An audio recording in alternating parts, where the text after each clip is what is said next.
up, everybody? It is Friday, July 7th, 2017. This is Red Tokyo.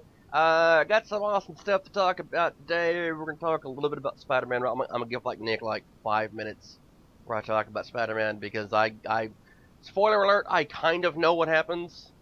Just a little bit. I haven't seen it yet. Nick hasn't seen it yet, but I've kind of gleaned a little bit of information about it. So I'm going to spoil some things for Nick. I'm going to ruin the only movie he's been waiting for. Well, I've been waiting for it, but whatever. Um, anyway, yeah. Before we get to that, Nick, how are you today? How are you feeling? How are you doing? Like, I hope you're having a good day because I'm surely at some point in time soon, in the next hour or so, going to be ruining your entire life by destroying Spider-Man for you. Well, I mean, I expect nothing less from you, so... How are you doing? I'm pretty good, Nick. So yeah, got a lot of stuff to talk about. Some fun stuff today. Some really, really fun stuff that I have to talk about. It's gonna be fun, amazing, awesome, and fun. For fun. I like fun. You don't like fun, but I like fun. No, it's true. I absolutely hate fun. Supposed to be here wondering. I hate fun. I think fun is a terrible thing. I think no one needs to have fun at all because fun ruins all things. In fact, it ruins almost all the things almost as much. And Nick, I know you don't want to talk about this, but I'm gonna do it anyway. It ruins almost all the things like CNN does, because I I think we kind of touched on this earlier this week, but it's gone downhill for CNN since then. So fuck CNN. You're doing a terrible, terrible thing.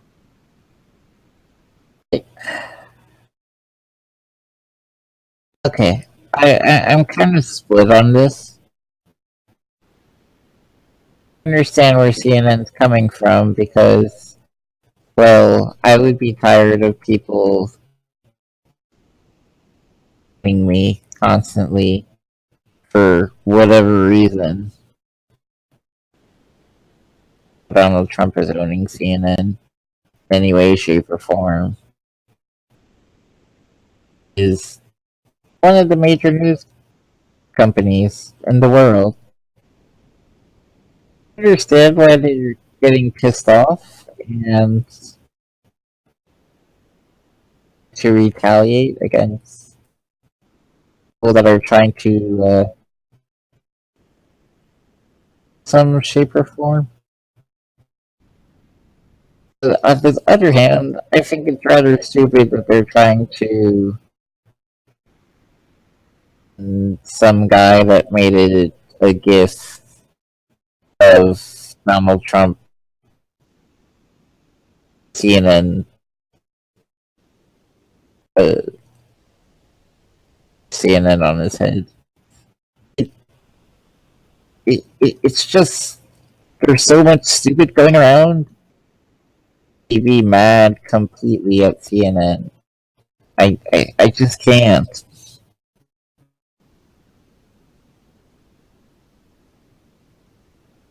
You retaliate, and how do you retaliate? Stand against this kind of stupid.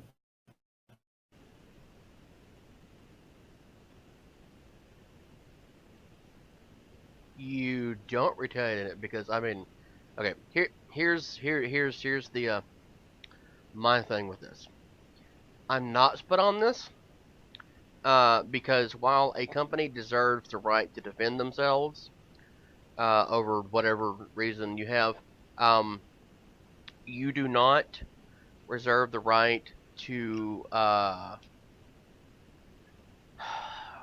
can I put this? Impugn your journalistic integrity by going after a private citizen because they created a meme on the internet. Okay? Um, Now, there's like a caveat to this. I am one of those big people that thinks that no, I'm not. I don't mean big like I'm important, but I mean like I'm one of the people that thinks that Original intent is kind of an important thing. It's a really important thing. That's why I will defend someone who's burning a flag, or even the Klan for burning a cross in someone's front yard, um, because it's important to do that. The Supreme Court has ruled that those can be free speech under the right circumstances, as long as you're not threatening anyone. Okay. Or they're not being used for intimidation. So like I'm perfectly willing to defend these things. Okay. And from Free what speech. and from what the guy who created it has said, I don't genuinely think that he did this to damage CNN. And I mean, fuck off if you do. Like, genuinely think this one person could actually hurt CNN by sitting in his bedroom creating a GIF on the internet about something like this. Because I mean, I kind of think that what he did was he made it. He thought it was funny, and somehow it wound up the president, who has been repeatedly attacking CNN for 7 months now, just while being president. And that's excluding the year and a half before that, where he did nothing else. He's done nothing but attack CNN repeatedly. So by the time it gets to his hands, yeah, I think it's intended to be a damaging thing. I genuinely think it's intended to be now. Then again, Trump could have just thought it was funny. I don't know. I wasn't there, but everything. But that aside, CNN has decided to collect this man's like for those of you who aren't following it, they called him at his house. CNN found someone off of Reddit, like went through every post this person had made, tracked him down on Facebook. They found his Twitter. They found his address and his phone number. Okay? Now, while it's kind of it it's awesome that they're that good that they can track someone down that way, but at the same time, this is the exact same thing that has led people to be prosecuted for terrorist acts and harassment and a bunch of other things. I mean, like even Boogie 2988 talked about this following VidCon the day, because he was so legitimately scared to go up on stage with Anita Sarkeesian, because Anita's followers have done the same thing to people who've harassed her.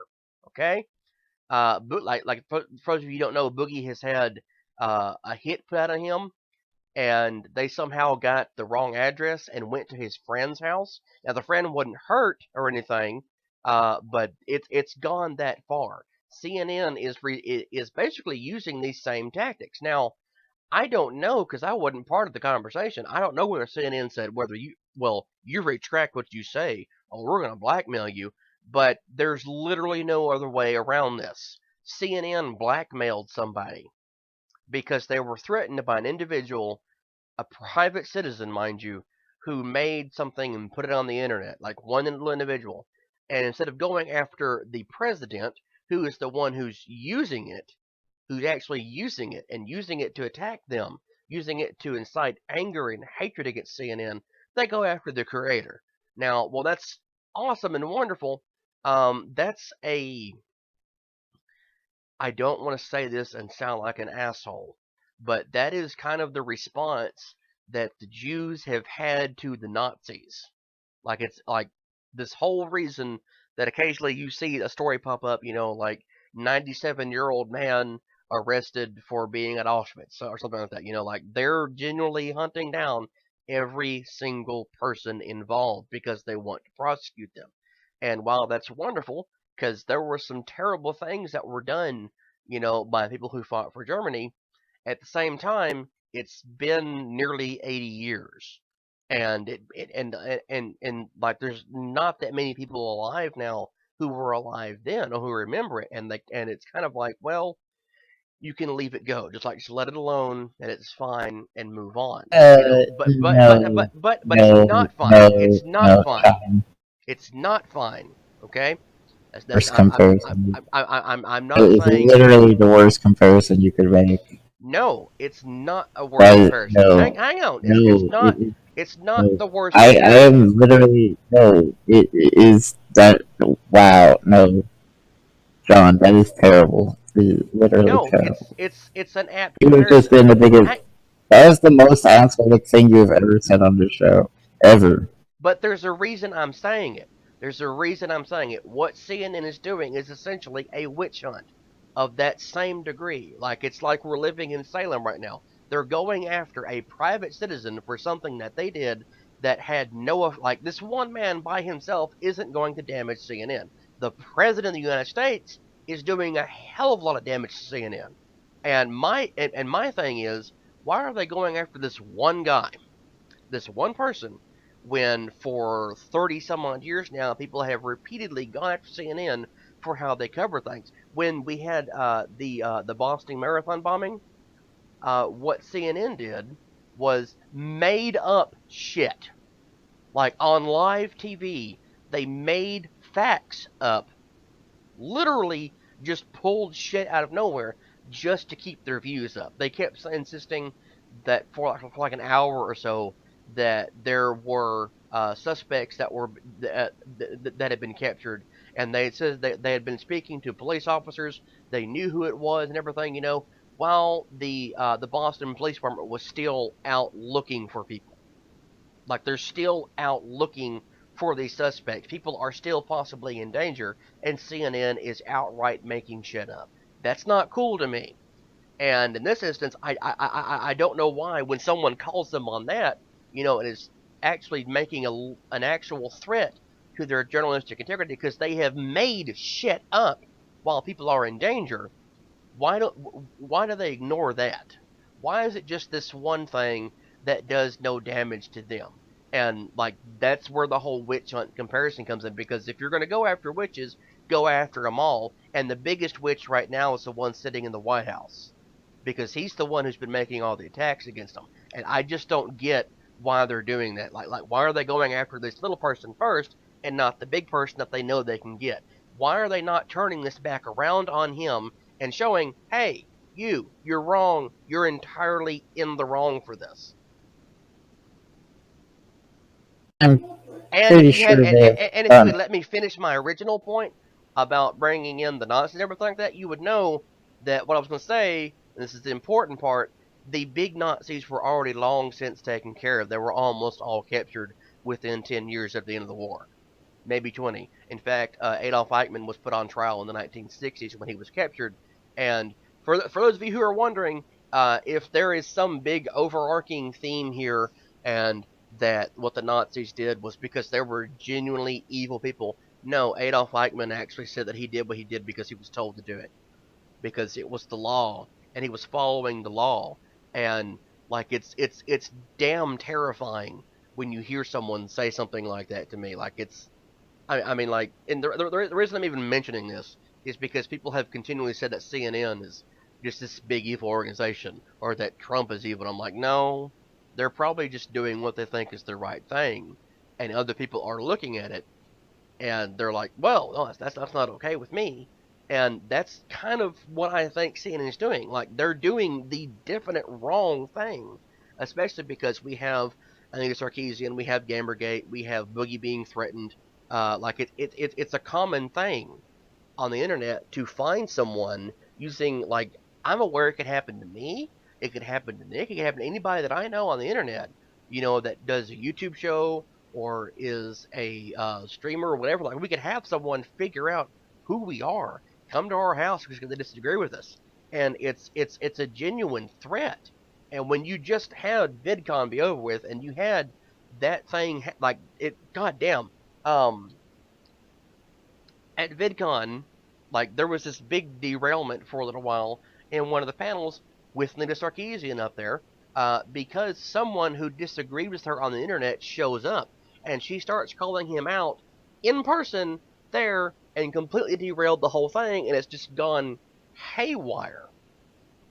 And like Okay. it's like people on the internet get so angry about everything, and I just it's frustrating and frustrating to me that CNN is doing the same thing that everyone says they cannot be doing. Number one, this is to be expected. don't expect retaliation of some sort like this. And I think the internet has spoiled us to a certain degree. Yeah, actually, I don't think people what free speech means to a large degree. I'm not talking about you necessarily, John, but if you say something, people will often retaliate, especially in person. Now, because of the internet, have those confrontations because of the anonymity that the internet provides. But if you have badmouthed the company, if you have badmouthed a corporation, especially a rather large one, even a small business in the town, they will retaliate. They will look to silence you in some shape or form. Now, whether that's right or wrong, obviously I think that's right or wrong. Expected, it shouldn't be unexpected. You and as much as I think this guy was just innocently making a funny gif, this is a real risk that you have when you make something like that. If you make a funny meme of someone, they can retaliate against you. It's one of the worries about the lack of privacy on the internet that people have been harping for over 2 decades now.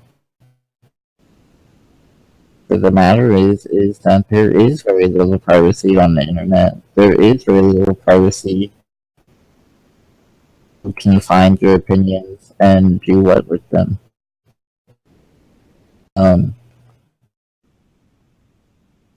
Naive, idealistic thought that you can make something or hurt someone and that they will not try to retaliate against you it's just not how things work in the real world. Free speech is to protect against the government retaliating against it, which we have largely upheld to uphold that as much as we can. A flag, when you do burn a cross, when you do something that offends someone, there will be retaliation against you of some shape or form from private citizens and the public at large, and private corporations as well. We see that when people lose sponsorships, when they lose business dealings, when their friends cut them off. Dude, this is nothing unexpected. And for people to act like this is unexpected or something that should be surprising, rather shocking to me in a large way. I know we like to think of free speech and being able to have our opinions, and it is a very American thing, but it's just that's not how the real world works. I'm sorry, people. This isn't to say you shouldn't voice your opinions, your own opinions, but you should expect that someone will disagree with them, that someone may find them offensive enough to try to retaliate against you in some shape or form, whether that's just simply arguing with you or taking some sort of action in the world we live in. And to deny that is foolish. And now you've just voiced the reason that I even brought up the Jews going after the Nazis. Like on the internet, it's a very common thing to compare someone you disagree with to being a Nazi. Like the Nazis are the be all end all of bad things in the world. But the reality is, just like everyone who worked at a concentration camp or did anything bad for the bad guys, the truth is actually going to find you out. And like that's where I have to switch my stance on CNN and then going after this person. And like this whole time, I've been willingly defending the little guy here. So like the fact is, the guy did some terrible things in addition to making this, and that's what tends to get overlooked. What he did, like he's actually completely scrubbed his information off the internet. Like he's gone that far because he was worried that it would come back to him. I mean, other than CNN calling his house, okay. He was worried that he had put something out there that was going to actually hurt somebody because he was making racist and anti-Semitic statements and a bunch of other things, a bunch of terrible things. Okay, so like, but the reason I have even been focusing on trying to defend this person is because freedom of speech is an important thing. Okay, and again, this is why I'm compared all this to going after Nazi war criminals. Adolf Eichmann's defense was that he was following orders. That is the same defense that about 100 years before that was given by a man named Henry Vers. Henry Vers, who those of you who don't know, was a captain in the Confederate Army. Henry Vers was commandant of Andersonville Prison, which was essentially an American concentration camp. About 100 people or so died there every day. It was that bad. I mean, you're looking at something like 200,000 or 300,000 people died in the course of a year. Hundreds of thousands of people died in the entire time that Andersonville was in operation. It was so bad that the prisoners actually revolted against some of the other prisoners who had been attacking prisoners who came in and stealing whatever they had from them so they could order to survive. I mean, it was terrible. Disease was rampant. People were dying. It was a terrible thing. And after the war, when Vers was prosecuted for it, keep in mind one important thing here. He was a doctor. Okay, and you think a doctor's, well, actually then, just now, a doctor's first thing is to do no harm. And Vers was torturing people. He was beating people. He was allowing them to starve. He would chase people down who tried to escape with dogs and maul them to death. He was a terrible, terrible, terrible person. And his defense was, when he was put on trial, his only defense is that he was just following orders because General Richard Winder,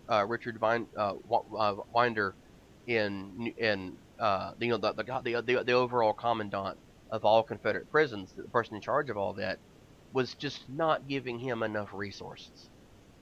But the reality is, the fault lied with Henry Vers, just as it did with Adolf Eichmann, and just as it did this person, this random person that CNN found out.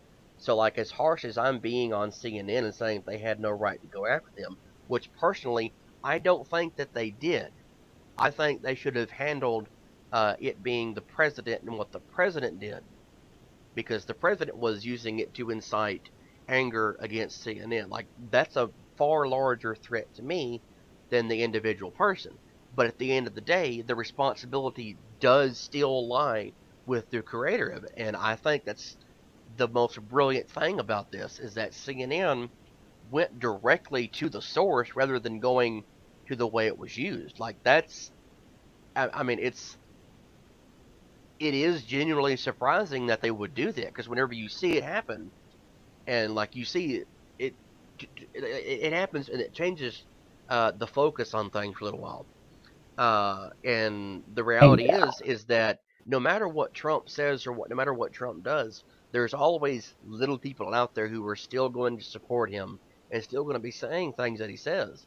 And we're at that point in time in society where, even if you're like me, like, even if you're willing to defend someone who does something wrong, because I think that, because I'm sorry, but the innocent until proven guilty thing is a real thing for me.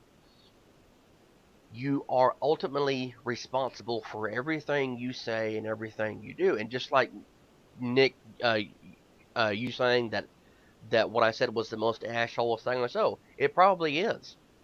And I'm certain that it's probably pissed somebody off.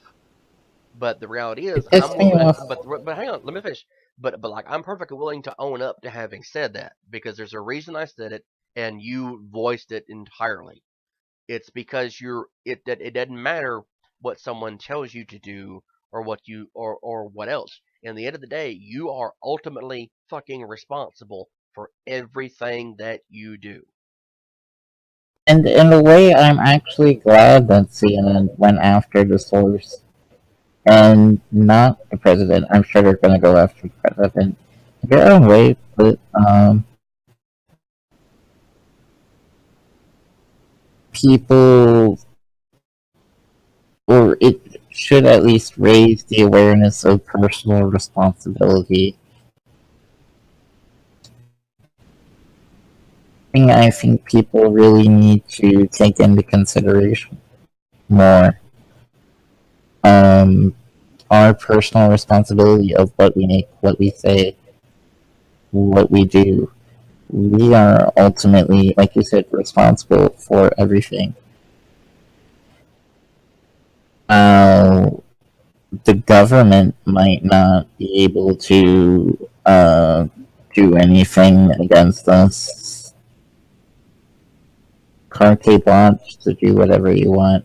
And I think that's a mistake a lot of people uh, make or take, especially now with the ability of the internet to reach so many people.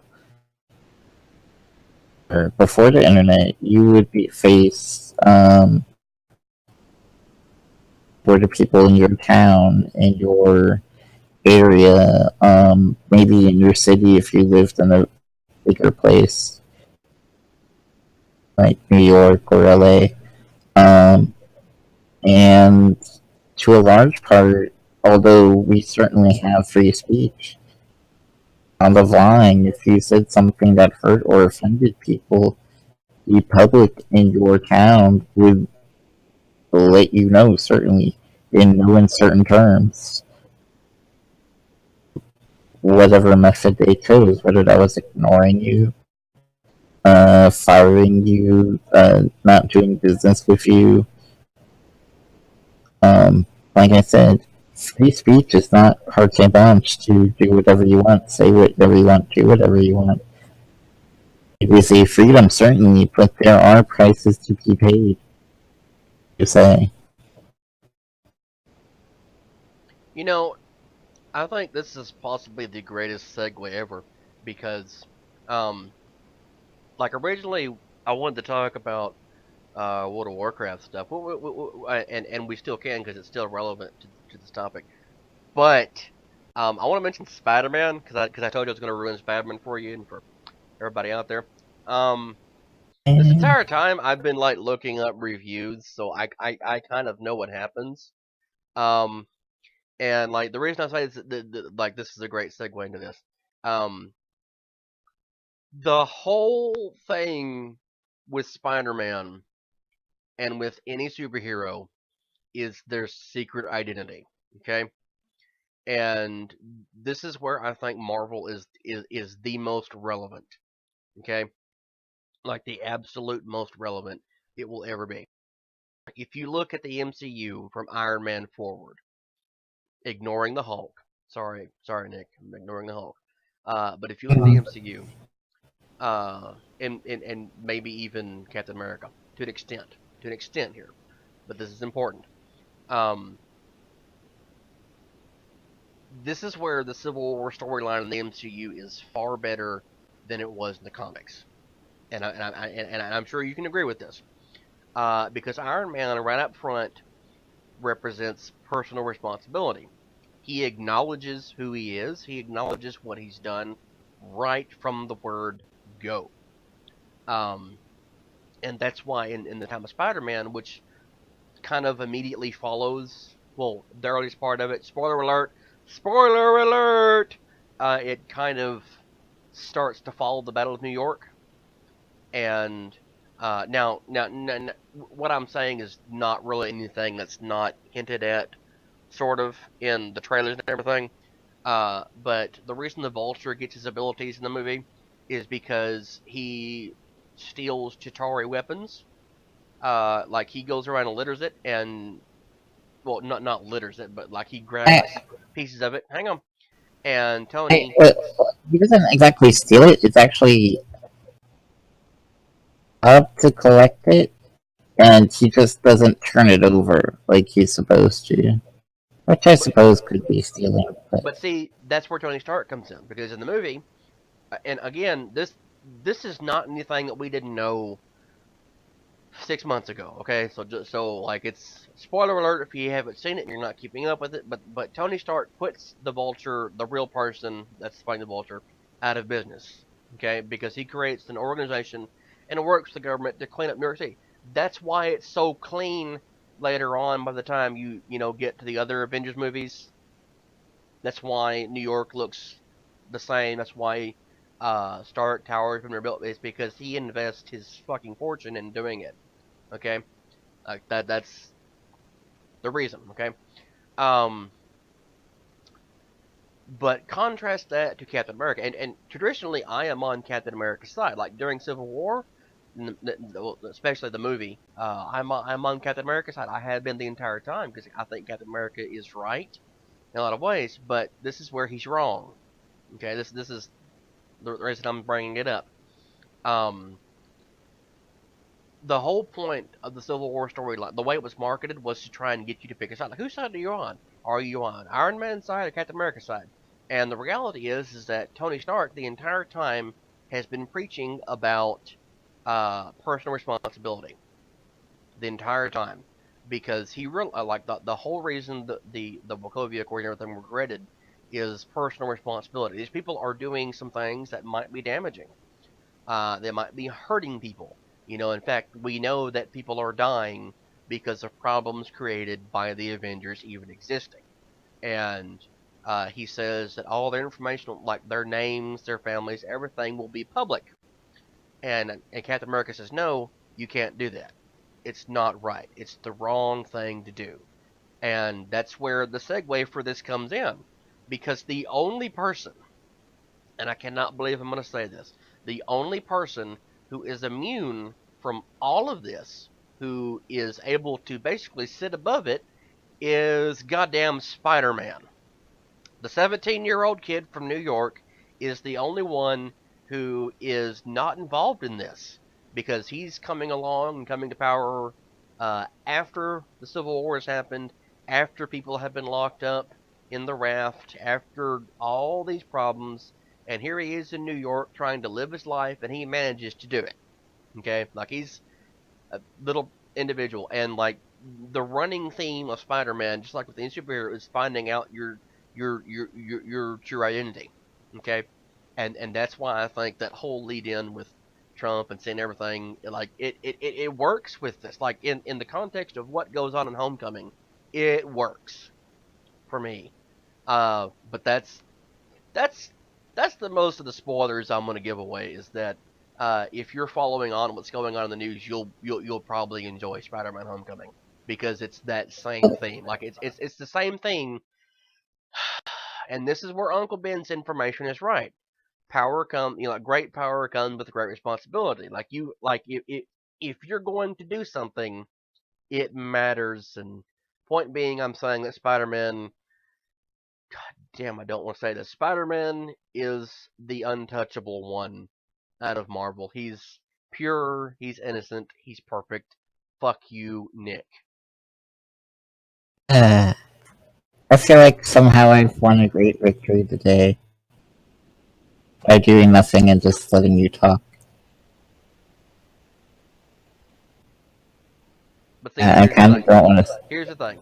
Spider-Man is not the hero that Marvel deserves. He's the hero they need. I'm Batman. Let your best come back. There. Now I've ruined your day. That wasn't good enough. I'm sorry. But one point I would like to make though, thing is that Captain while America's Tony really Stark nothing. is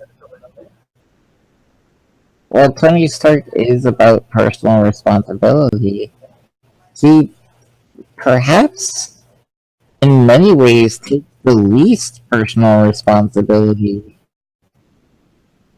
He's Because very many of the flippant about his responsibility. He really is. Like, I mean, it's the reason I say that is because if you go back and watch the movies, well, I mean, almost all of the problems the Avengers have come from something Tony Stark did. Very yeah, few problems outside of what Tony Stark did. and like I I think that that's the moment in time in the movie. Again, spoiler alert, because if you haven't seen Avengers, it's 5 years old. You should have seen it. But Well, like, from one of the reviews I was reading, a lot of the problems that Spider-Man even has, including the villain, is Tony Stark's problem. villain and or villains. Ooh, intrigue. Maybe there's more people out there who are going to be doing some terrible things. Possibly. It's But, possible because we know it relates to Starry, who we already know are aware that they're here. And how do they know about Earth? How do they know about the Avengers? Oh, could it be because one of them went and nuked them all? Ooh, segue, uh, intrigue.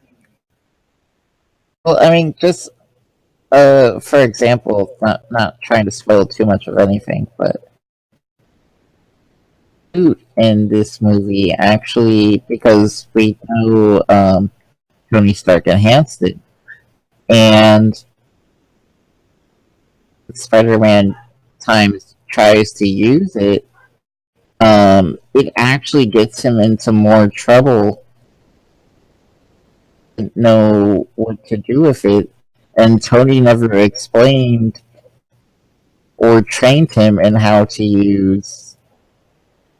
I think Peter actually unlocks it somehow, like he hacks it. Maybe a lot of the trouble that he gets into is because of Tony Stark. Really interesting thing because Tony is all about personal responsibility, but least personal responsibility of all of the Avengers, former or current, and I just find it really interesting.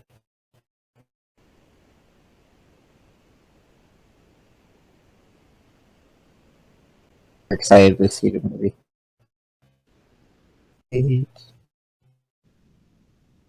But see, you just completely waltz over the fact that I said segue because this is the point of the show. Like because I said we're going to talk about Warcraft. That's the point of the fucking show. We're going to talk about Legion, okay? Um, oh boy, we haven't talked about Warcraft on the show for a long time, and there's a bunch of theory crafting going on the internet right now about what's possibly going to happen. Yay! Some amazing things are going to happen. Spoiler alert: if you haven't somehow been keeping up with the events of Legion, and or you don't give a shit about World of Warcraft, um, Kill Jaden's dead, and we killed him, and apparently, the Prophet Valen forgives him. I don't know. It just that's the way I look at it. Is that Valen's forgiven him? Whatever. Moving on. Um, but yeah. I feel What's like gonna happen? Like what's gonna happen? Uh, after the death of one of the biggest bad guys in Warcraft history.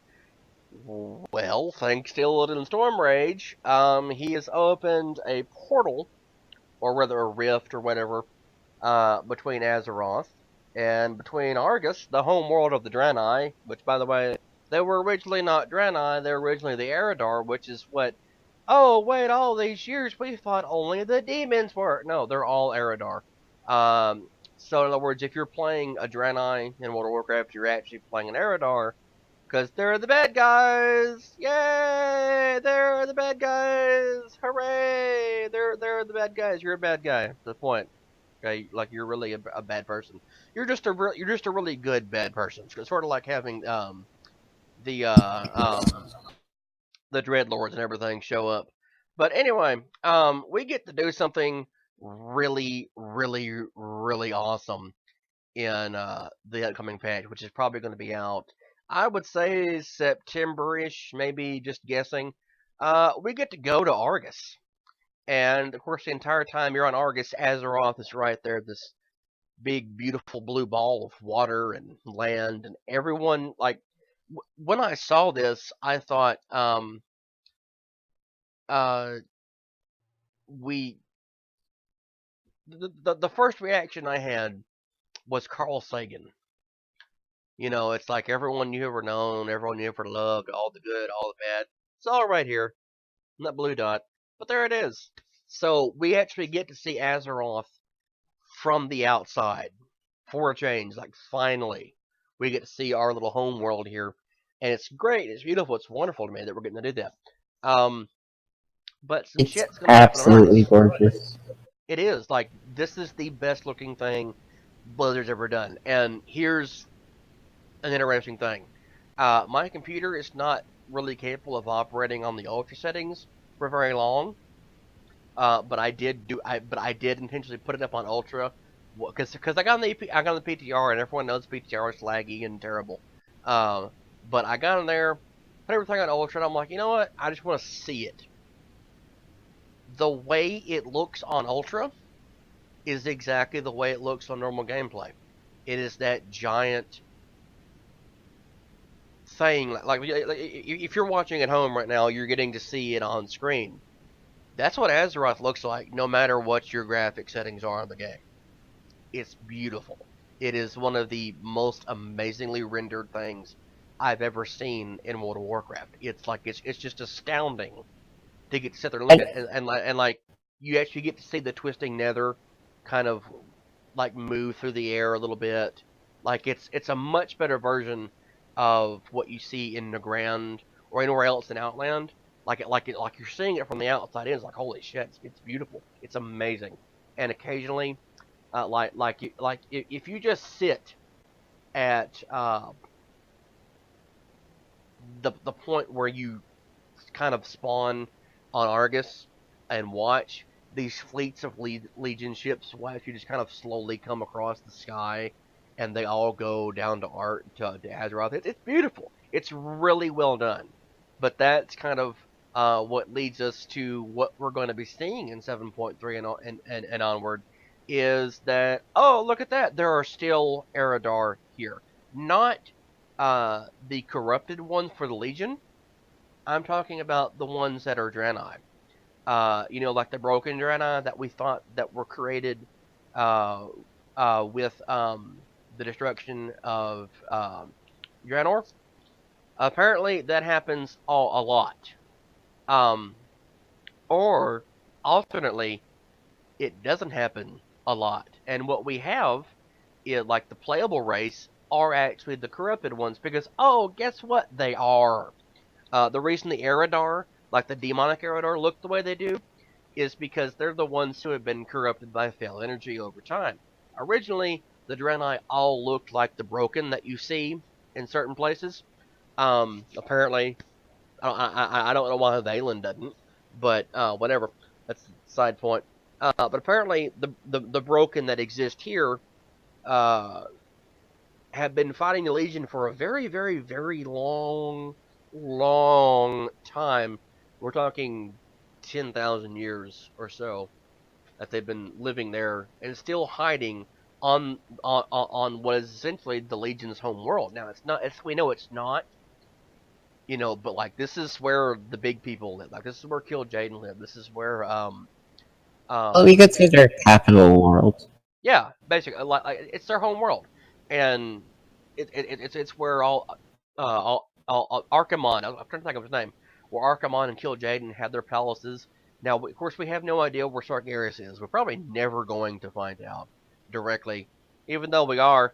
But we do we do actually get to find out where people are, interact with people that we've been hinted at this entire time, because for all these years, no one's known where Alaria and Trellian are. They're on Argus. They've been there. They've been fighting the war, so we get to meet these people who the last time they showed up was the RTS game Warcraft 2. That's the last time anyone saw them.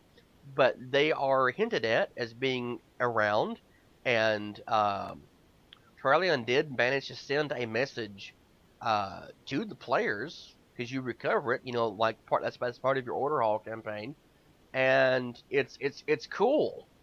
Like, it's really cool that we're going to get to see them. I think it is.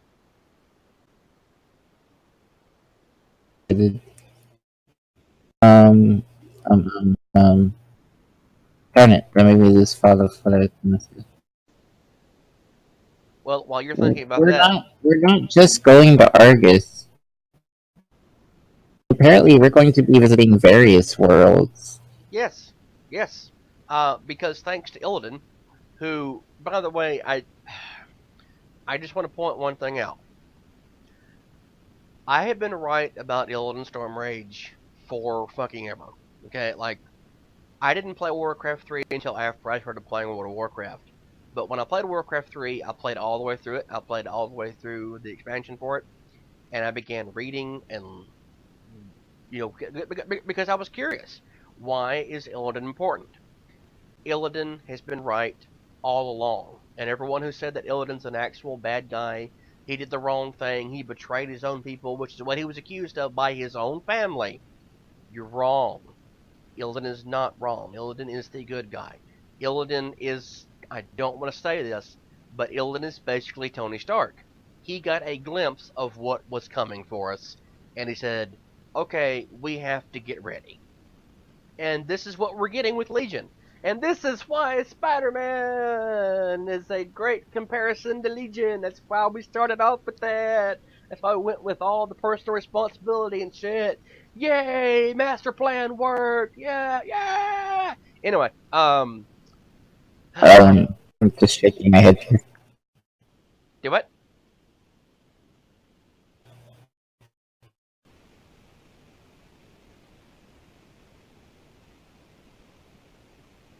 What'd you say, Nick? I'm sorry. I was celebrating. I couldn't hear you. I was shaking my head and watching you celebrate. There we go. That's it. I ruined your day now. Finally done it. Anyway, but yeah, personal responsibility is a big thing with Illidan, and like, if you have done Lore Master of Legion, which I sincerely hope everyone has, you discover Illidan, like there's this quest where you get to play as Illidan. You even get to fight as him in the Black Temple raid, and it's. I realize it's done. I realize it's done as a joke. Like, it's just the end joke. Ha ha! The players are real. They're fighting. But it's great and wonderful. But you see these moments of reflection from Illidan, and he basically realizes, hey, sacrifices have to be made. Shit's gonna have to happen. People still have to work together because like there's a threat. They changed the story slightly. Like, they went back and changed it just as changes, but I really do feel like they changed how exactly that worked to make this to turn Illidan into more of a good guy. I kind of wish they had it was where he was sort of a bad guy. Had good intentions, clearly. But we always knew that. We always knew doing the right thing. I wish they had kept it that. But see, that's the thing.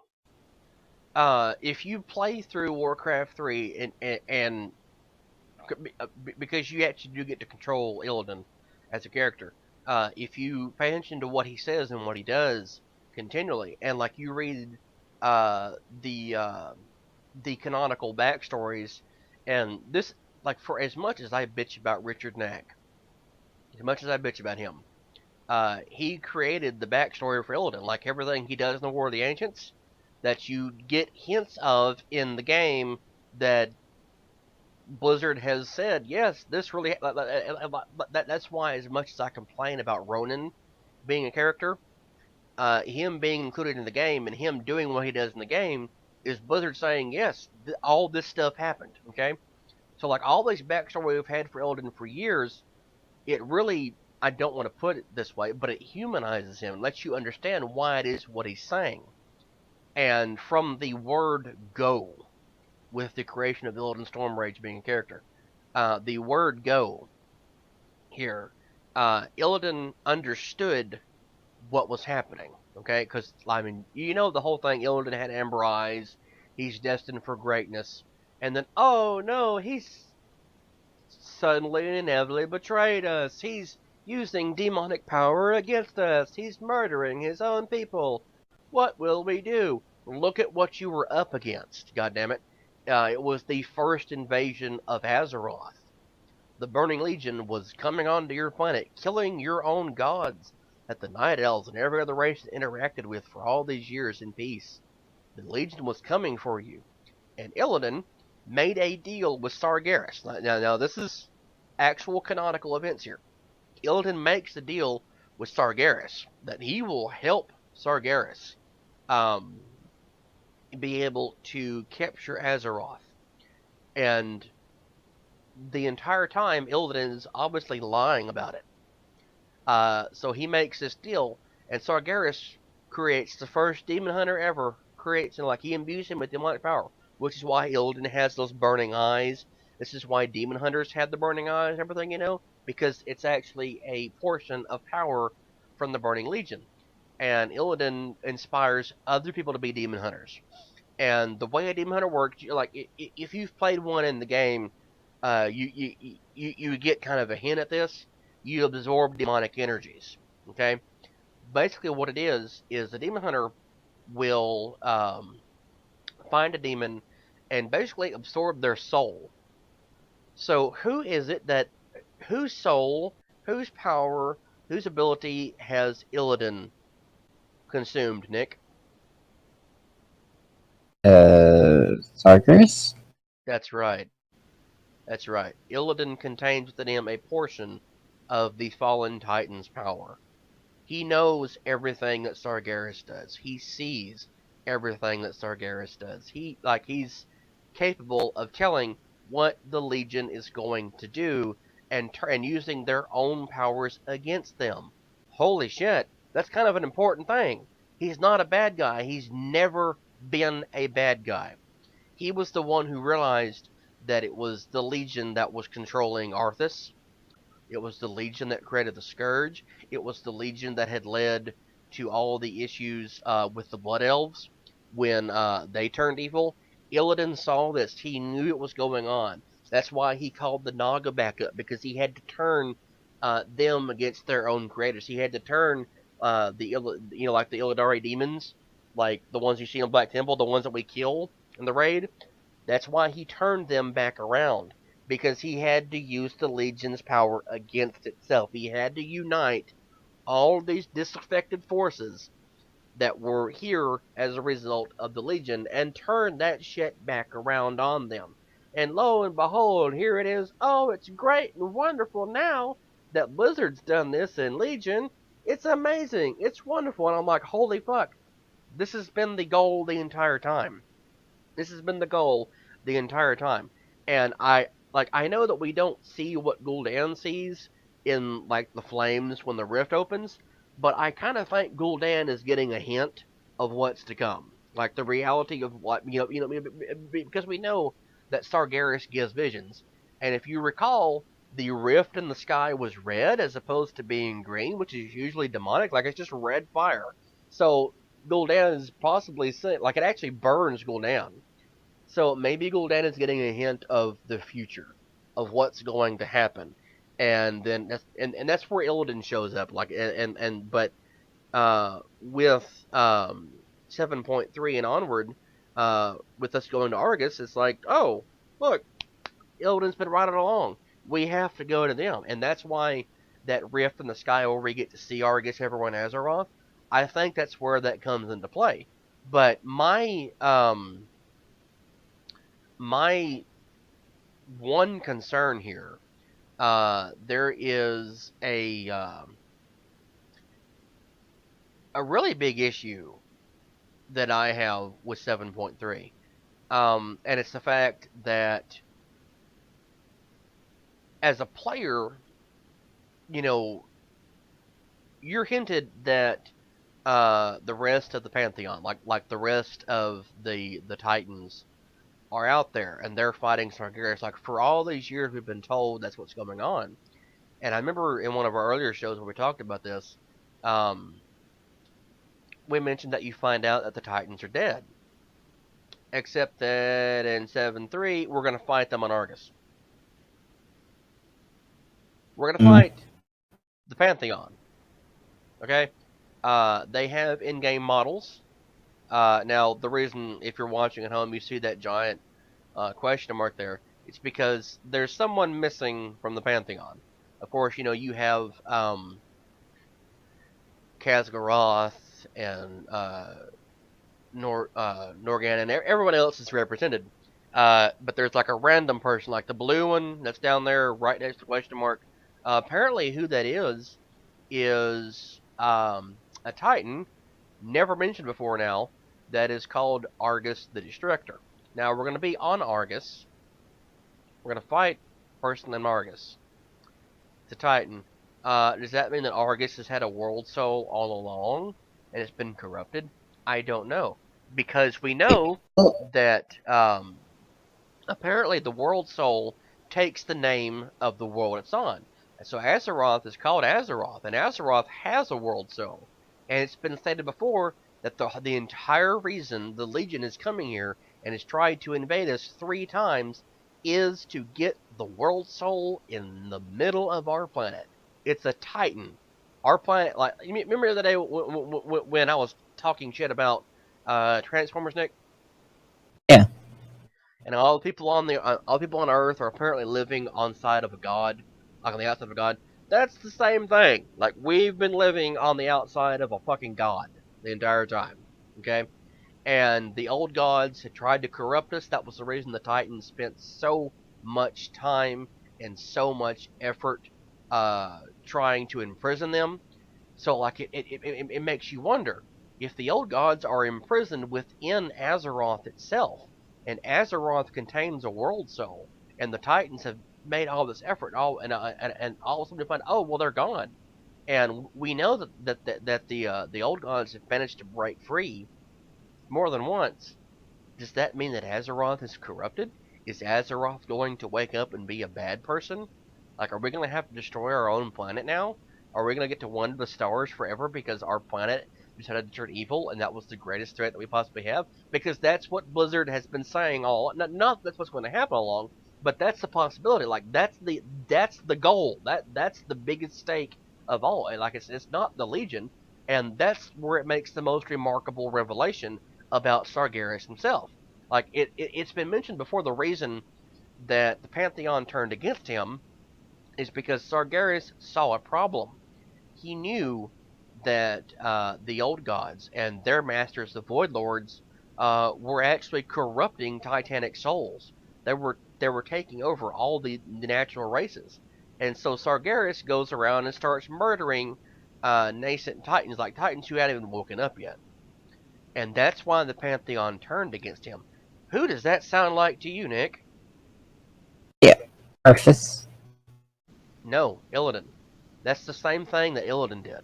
That is literally the same concept as Illidan. Like, Illidan was aware. Well, it's not like Arthas murdering Stratholme. Yes, well, yeah, it is. Like it's a common recurring theme in the World of Warcraft, and like in the lore, that these people, you know, are aware something's going to happen, and they're doing what they can to prevent it. And Sargeras murders baby Titans. He destroys worlds. He locks entire races up, and the Titans are the rest of the Pantheon is like, no, you can't do that. You're not allowed to do that. That's wrong. That's bad. It's the wrong thing to do. and that's where the comparison to Transformers comes into play, because surprise, haha! In the movies, Michael Bay managed to string this shit together. The Fallen, one of the Transformers versions of Titans, he's come here and he's trying to basically steal the energy from other planet, all this other what's still like it didn't work as well in that setting, but that's what he's doing, and it's like, oh, maybe the Fallen is aware that Unicron is inside Earth, but the Legion is clearly aware that there's a world soul here on Azeroth, and they're trying to get to it and corrupt it. So Sargeras is trying. Basically, what I think Sargeras is trying to do is he's trying to wake up the world soul in Azeroth and bring it on his side. That way, he'll have someone else to fight with him. Because those of you who aren't paying attention to the storyline here, Sargeras has been standing alone. Like, he's trying to prevent the destruction of all reality by doing these things that everyone else is looking at him and is calling evil.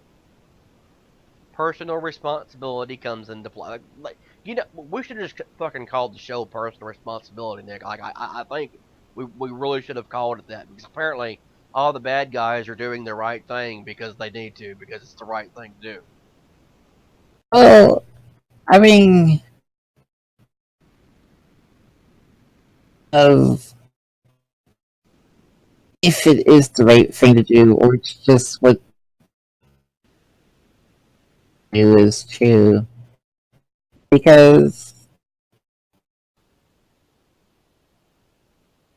as the right thing to do, but I also question if there are other methods that could have been taken through and figure things out. And I understand sometimes hard choices need to be made. The Arthas killing Stratholm, that may have actually been the right decision. I don't know, it's just murdering everyone seems like a option, and in some of these settings and environments, but are better options that could have been taken. And that's often what we end up trying to do, is take better options. Players, or as the heroes, or story. And it seems to, in some manner or form, we definitely didn't go to the extremes that the bad guys wanted to. And we still seem to be okay, so we question if, even though these bad things as actual good things, are they actual good things? Stopped Illidan and re-imprisoned him, and, well, the world isn't dead yet. We got Illidan back now. So, did Illidan really need to? Or could he have just worked with us? The way we wanted to in the first place. To do some of the things. It's kind of just this general pass of, oh, the bad guys were really the good guys the whole time. It's almost like a cheap cop-out in some ways to me.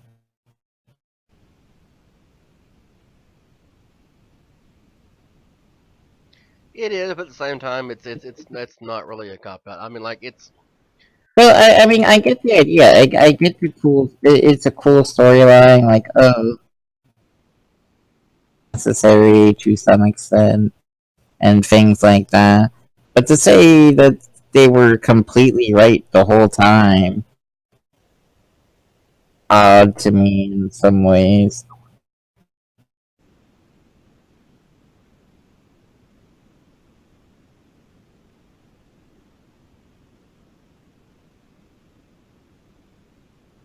Isn't it weird though how there really is like a duality to everything? I mean, not that I want to get all philosophical with Carl Jung here, but like it's the strangest thing that that same time someone could be doing something that's terrible, but same time what they're doing is like the right thing, like whether it's their justification or someone else's justification. And I realize, like there's really no way to understand the motivation of why someone does something, but it's kind of like Batman. Like, as much as you understand Batman or read Batman or whatever, you never understand what would prompt someone to put on a suit of armor and then go punch people in the face. What would prompt someone to make a GIF on the internet? What would prompt someone to be Spider-Man? Or what would prompt a living god to say, well, I gotta go murder other gods? I don't know.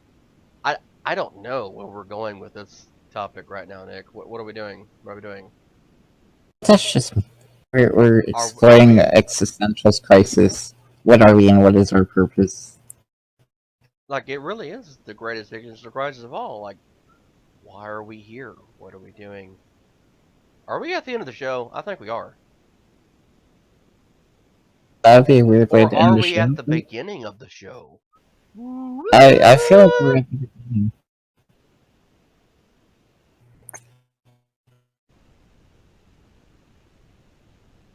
Show, yes. Don't you go silent on me, because I make a Doctor Who noise. Speaking of which, I haven't been keeping up with it, but apparently the Doctor has... He's, for some reason, decided to not regenerate or something. Because reasons. Like, it doesn't make sense. Like we know we're getting a new Doctor in December. We know it's going to happen. But in the season finale, he decided to not regenerate for whatever. I don't understand that show anymore. Is it like because I haven't been watching it or what? Has there ever really been a coherent storyline to that? From Yes? what I understand, they constantly change it.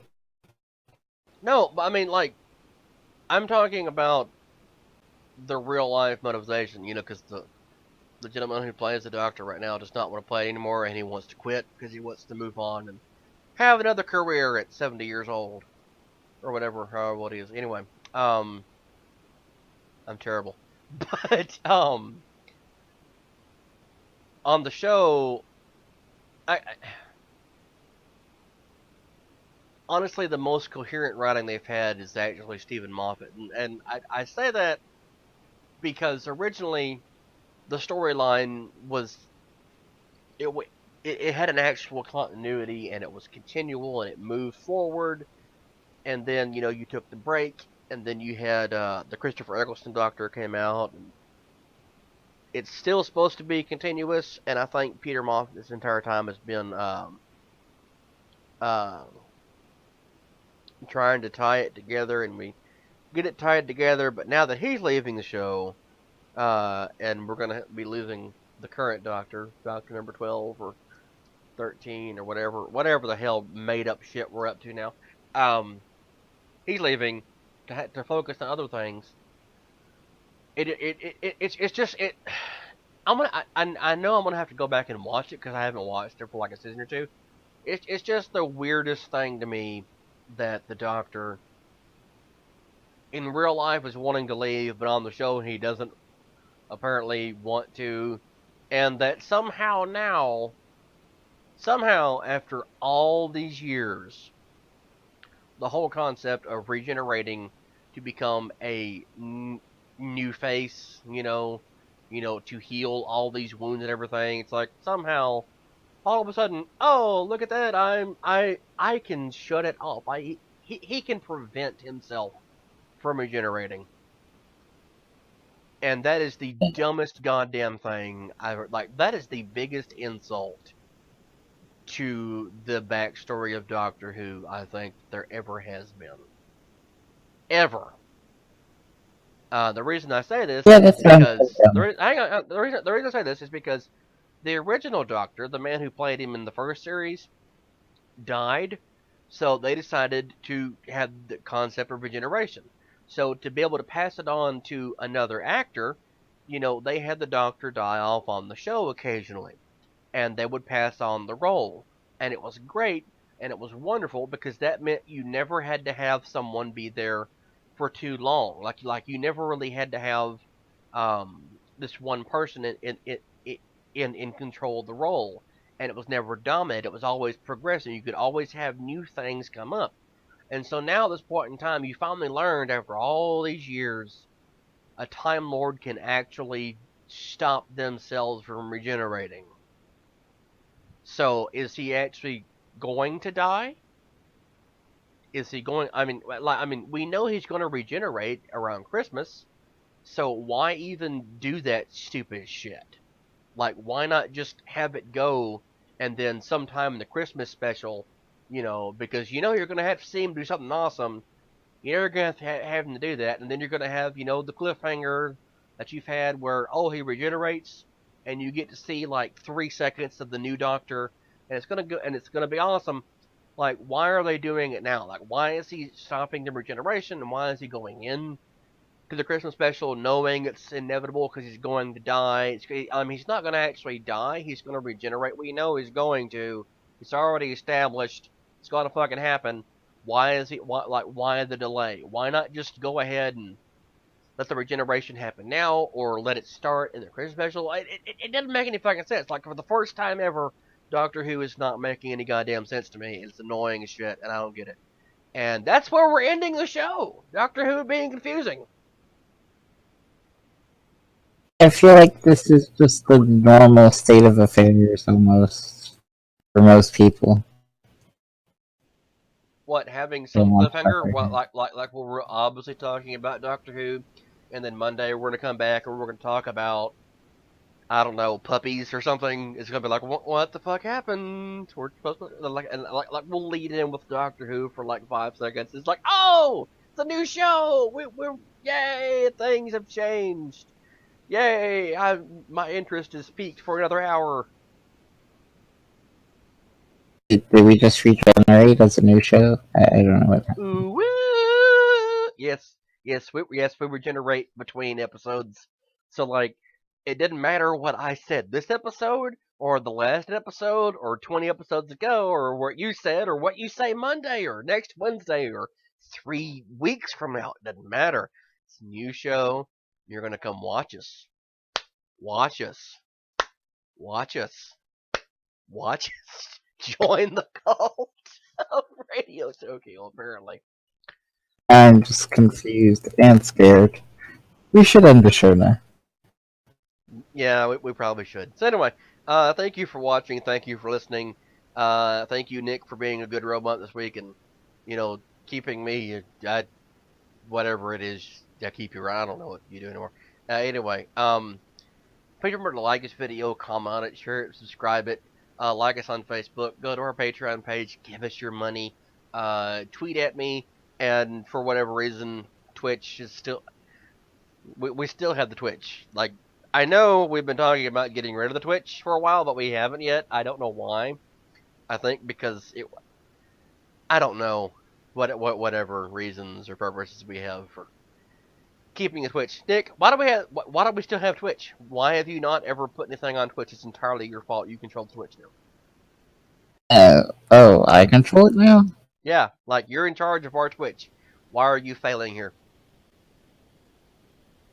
People great content one day. Cliffhanger! Bye, everybody! Bye. Talk to all of you on Monday.